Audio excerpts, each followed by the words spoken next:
Welcome to the Information Security Forum podcast.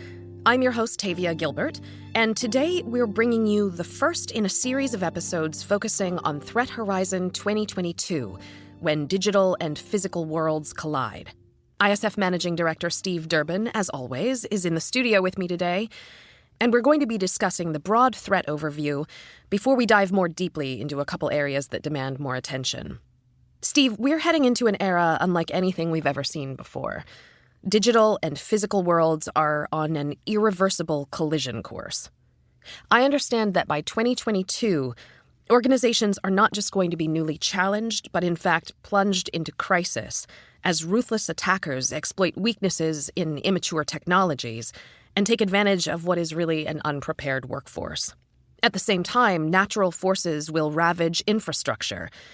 And all of this creates a perfect storm of trouble inside and outside the enterprise.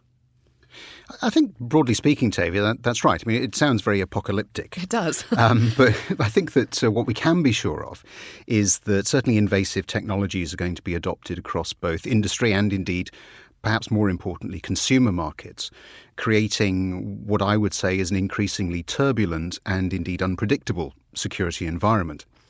And the impact of threats is going to be felt on a pretty much unprecedented scale as aging, neglected infrastructure is attacked and I think disrupted due to vulnerabilities in the underlying technology. Mm-hmm.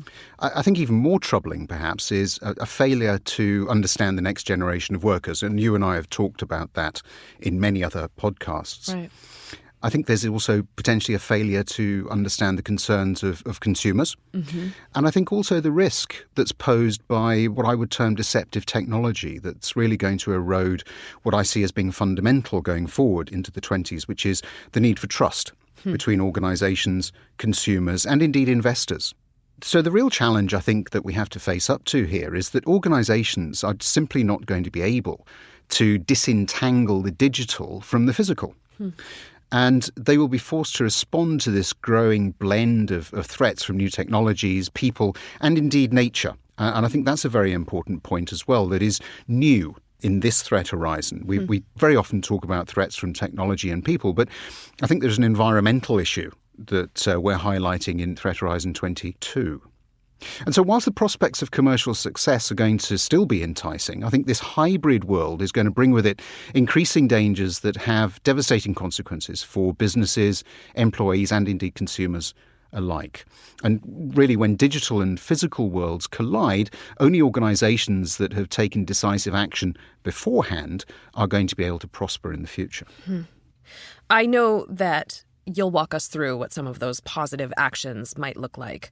But let's start by looking at the coming invasive technologies that will disrupt the everyday. That is an area of major concern for you, isn't it? It is. As I've said, we're entering a period of rapid change. But let's start with augmented reality or AR technologies. These tools are really going to usher in a new immersive era of opportunity for business.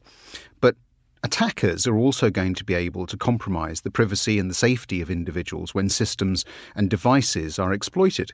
Organizations using a connected nexus of devices to develop behavioral analytics, for instance, will face intensifying scrutiny as the practice is, I believe, deemed invasive and unethical. And poorly secured, network-connected and sensor-rich semi-autonomous robots used in the workplace have the potential to be weaponized by attackers, committing acts of espionage and stealing intellectual property. I know that our very long neglected infrastructure is also going to come into play, which presents the possibility that organizations are not going to be just profoundly challenged, but in fact crippled. Is that fair to say? I think certainly challenged. I think in the worst instance, yes, that we could say crippled. Edge computing for Internet of Things-enabled industrial processes, for example, will be a natural architectural choice for organizations, but that's also going to become a key target for attackers. That's going to create numerous points of failure, lose many benefits of traditional security approaches that we've been putting in place over years.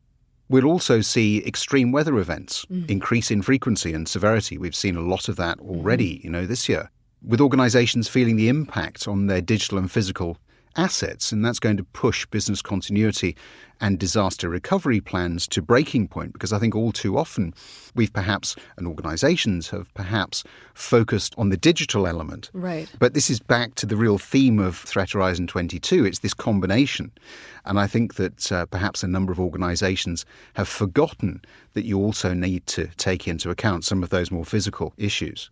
Right. And we mustn't forget as well the risks posed by multiple forgotten or indeed abandoned Internet of Things devices, which I think are going to emerge across all areas of the business as attackers discover and indeed exploit poorly secured, unpatched, network-connected devices. Drawing on our many previous conversations, do you think that it's fair to say that we're heading toward a real crisis of trust that's going to undermine our digital security? I think that trust is the key. As you move very much more into a digitally enabled environment, you lose some of the benefit of physicality that perhaps encourages trust. And so by 2022, we're really going to be experiencing, I think, the ramifications of that move towards digital, and indeed what I believe is the loss of that fundamental trust. Digital content that's been manipulated by artificial intelligence, I think, is going to be used undoubtedly by malicious parties to create hyper-realistic digital clones of senior executives, spreading misinformation and undermining trust in digital business. And if we think about what is a digital business, then that is every single business that we have out there today. Right, because 100%. Again, as we've said before, every business is connected digitally. Right. So the next generation of employees is going to start entering the workplace. They're going to introduce radically different attitudes to information security and potentially undermine investments in security education. And I do think that activists will begin targeting organisations they consider to be failing to demonstrate an ethical digital stance. And we're starting already to see some reaction to that with major corporations. I think that's going to expose abusive behaviours, perhaps regarding technologies that are developed, and perhaps more importantly, who they're sold to, and therefore who's using them. I know that our listeners might be receiving these dire-seeming predictions with the same degree of alarm that I feel. We started out the conversation by using the word apocalyptic, and we've said crisis. But you did start out with a strong and proactive message saying only organizations that take decisive action will prosper. So how can businesses not just survive, but prosper in this threat climate? What's the proper response here? And I think that's a really important point, Tavia. I mean, the purpose of the Threat Horizon series of reports isn't really to be alarmist. What it is there to do is to highlight potential threats that allow organisations to put in place an appropriate response if they consider those threats to be a very real risk to their business. Let's start back, for example, with everyday disruption that's caused by invasive technologies. Augmented attacks will distort reality, but proactive leadership isn't going to hide its head in the sand, but rather it's going to risk assess augmented reality devices and software. It's going to look at how it can provide workarounds in the case of potential compromise. Behavioural analytics will trigger a consumer backlash, so it's also crucial to create transparency, this trust issue, over data gathering practices, and to understand, I think, very importantly, legal and contractual exposures on harvesting, repurposing and selling data. And that's far easier to say than to do because we still have this regulatory mishmash all around the world. So if you are a multinational organisation, you aren't going to have the luxury of operating in a single jurisdiction. Right. And then we've got robo-helpers, because they're going to be helping themselves to data, access needs to be segregated between those and the corporate network. Well, there may be people listening to this thinking, well, how hard can that be? The answer is very, very difficult because there is now a blend between the work environment and the home environment. Right. You may have a robo-helper at home, but that is also now gaining access to the corporate network. So this presents a real challenge for information security as to how they educate, how they work with employees, suppliers, right the way across the corporate real estate, so that they can really monitor for signs of fraudulent or dangerous activities. That is helpful, and it's encouraging to hear. The point is not to be alarmist, but to be proactive.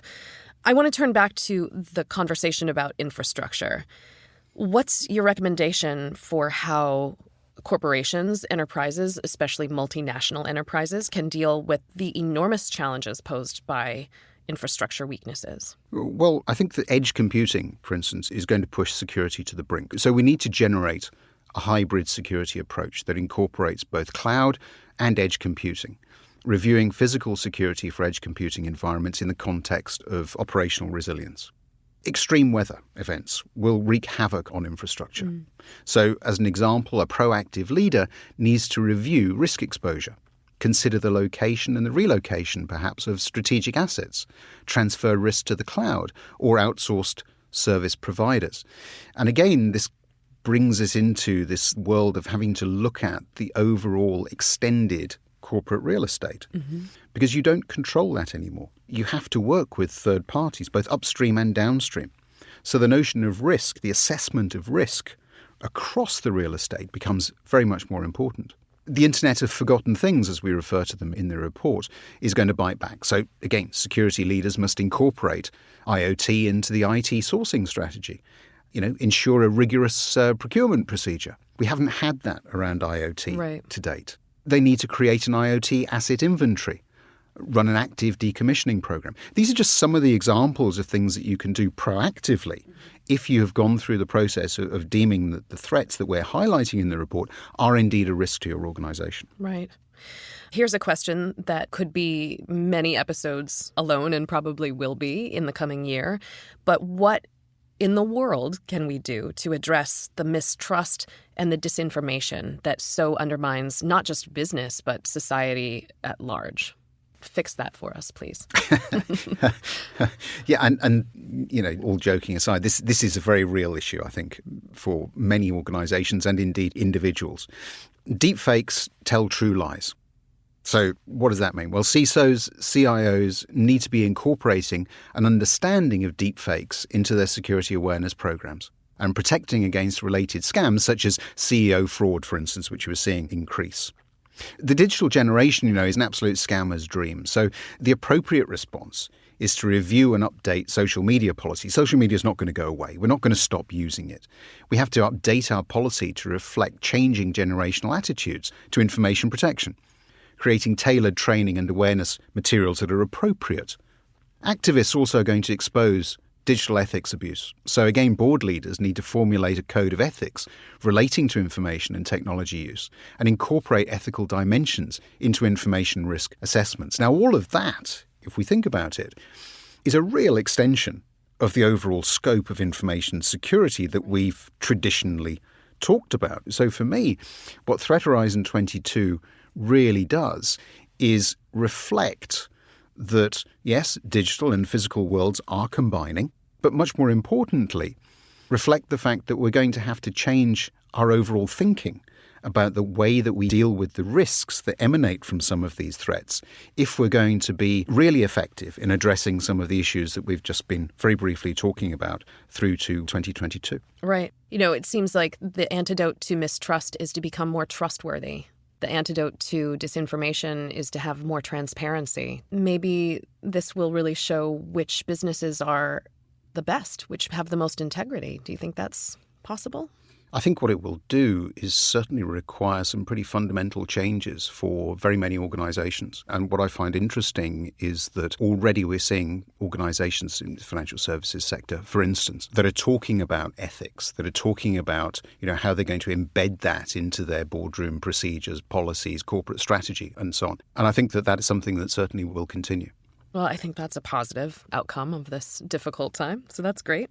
Steve, you always bring what I think is a pretty strange balance of the dreadful and the hopeful to our conversations.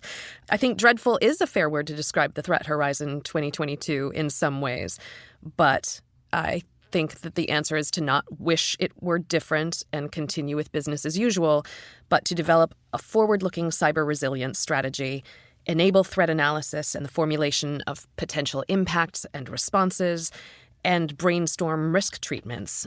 And then, from that place, a business can weather the storms. There are a couple areas that we've touched on today that I think would be important to dive deeper into, including more conversation about the coming consumer backlash against behavioral analytics. I want to talk more about deepfakes. further explore this thread of the forgotten Internet of Things. So let's come back soon to have those conversations. In the meantime, listeners, if you've enjoyed this podcast, please subscribe, rate, and review it, and we'd be so grateful if you'd share it in your networks. Be sure to visit securityforum.org to join the conversation on our LinkedIn group, to access the show notes, and to download ISF's research, practical tools, and guidance relating to this discussion. Thanks for listening.